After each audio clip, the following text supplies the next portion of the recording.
I was at home one day having some fun with one of my favourite socks. After I released the little fellas, I had the urge to play a game, and I think I found the perfect one.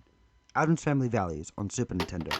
Addams Family Values is an action-adventure game based on the film with the same name. Produced by Ocean Software and released in 1994 for the Super Nintendo in North America and Europe, and the Sega Mega Drive in PAL regions only. When you first turn on the game, you get the Ocean logo and a 16-bit version of the Addams Family theme song. You take the role as Uncle Doc Brown, and the plot of the game is to rescue baby Pubert from the evil Black Widow Debbie Jelinski. B uses Festus Lightning, A selects and uses items, Y brings up your map, and X talks to characters and activates switches, and Start brings up your inventory screen. You start off in the main gardens, wandering around aimlessly, talking to Morticia and Granny, who gives you beetle cookies, and Gomez when you find him hidden away behind these trees. Once you talk to him, he gives you a journal. Not long after that, you come to the first boss, the Gatekeeper. Huh. Any relation to the Keymaster? Anyway, he's pretty easy. You just have to dodge his arms when they come at you and zap his body. Once you kill him, you can exit the gardens, and that's when you realize it's a where the fuck do I go kind of game. I found the plant from Little Shop of Horrors, who gives you a key to a cavern to find a black rose. So I walked around trying to find this cavern, and where do you think it is? Up here? No. Down here? No. It's hidden behind these bushes. And how do you get there? A secret path behind these trees, and that's just the beginning of this fuckery. Anyway, you enter the cavern and immediately think of Zelda. It has all these portals that take you to different areas. You have to push switches in the right order to make shit appear or open certain places. All 7 dungeons are basically the same, but do get harder as the game goes along, especially near the end with the dark rooms you have to light up with a firefly, checkerboard areas with invisible walls, and all these doors that take you all over the place. So you get the black rose and the greenhouse key, give the black rose to Morticia, in exchange she gives you another skull for your health meter. Then it's off to the greenhouse, if you can even find it. Let's talk about the locations. You got the main garden, the greenhouse, the stone gardens, the icelands, the swamps, the rookies, the western forest, the wetlands, the morgue, all 7 dungeons, and finally Debbie's mansion. All the areas are basically the same, but with slight changes. Along the way, you meet a bunch of characters who you have to help out. You meet a plant who claims he's cold and wants warmth,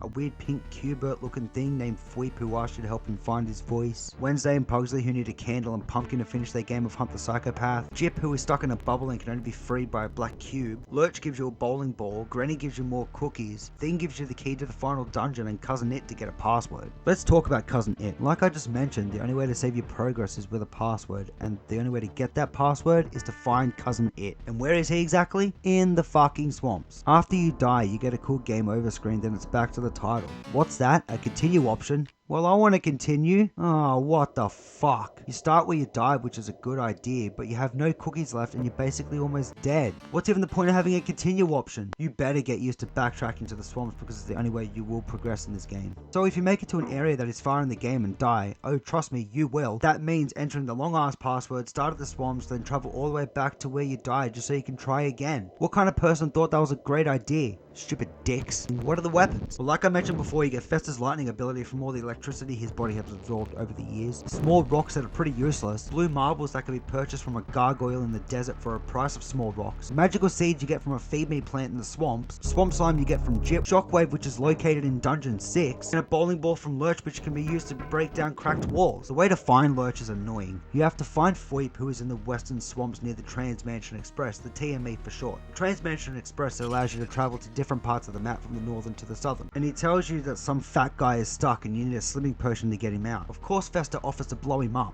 but Fweep prefers the slimming potion. Anyway, you find Granny, who is all the way in the eastern swamps. So travel there, get the slimming potion, and backtrack all the way to Fweep. Give the fat guy the slimming potion, go in the Transmansion Express, go down, around, up, across the bridge to finally find Lurch and get the bowling ball. All this backtracking gets so tedious, especially when you have to travel to the walking center pubic hair all the time for the password. Alright, time for the enemy roll call. We got bushes, skeletons, plants, rock golems that turn into boulders and charge into you, walking fish that spit water, vines that come out of bushes, these little Goomba things, one-eyed balls that throw eyeballs at you, these ghosts that disappear and reappear randomly, ice spiders, jellyfish, giant snowballs, bees, small eyeball, and these Medusa heads that again appear right in front of you. You can see them with their glowing eyes, but just barely. Majority of the time you're gonna get hit. It's like they got lazy and recycled the same enemy. And what about bosses? I spoke about the Gatekeeper, but what about the others? There's Plant Feature who tries to bite you, you fight him in the greenhouse. Ma Hench who launches a wave spell in Dungeon 3. Romet who you have to lure to the edge and zap him off in the Stone Gardens, probably the most annoying boss in the game. Jelby who tosses out small jellyfish in Dungeon 5. Marobe who jumps at you and shoots a web to make you slow for a small amount of time in the morgue. Smite disappears and reappears in Dungeon 7.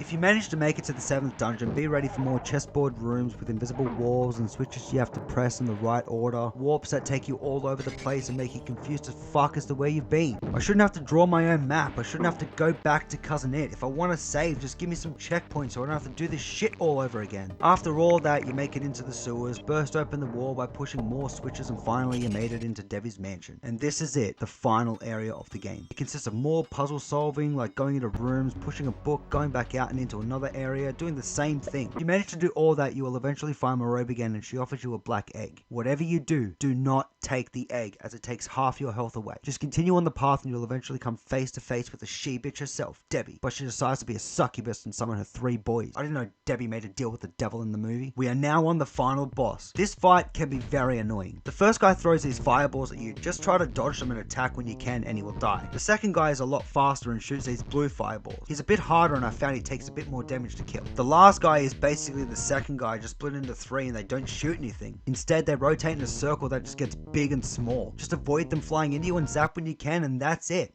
You can finally confront Debbie and rescue Pubert. Well, Pubert rescues you by bouncing his big baby butt on the ground and breaks it to send Debbie down to the pits below. Sit back and regret life choices with the ending and a family picture. So what did I think of the Addams Family Values? Well, it has a lot going for it. I really enjoyed the soundtrack and the change of weather throughout the game. One minute it's sunny and the next is thunder and lightning. The character sprites are decent and the dialogue can be really funny if you have a sense of humor. I did not like the backtracking or the password system, and figuring out where to go could be a chore half the time, but overall it's not overly bad. Yeah, it might have some anger inducing things about it, but it's the small things that can make this game somewhat enjoyable. Hey everyone, thanks for watching my review of Addams Family Values on Super Nintendo. If you enjoy what you see, please hit that sub button, it'll mean a lot. I'm trying to get to 200 subs, so let's get there. If you also enjoy the video and want to see a more in-depth gameplay of this game, just leave a comment and I will be sure to stream it or post some gameplay footage at some point and you can watch that.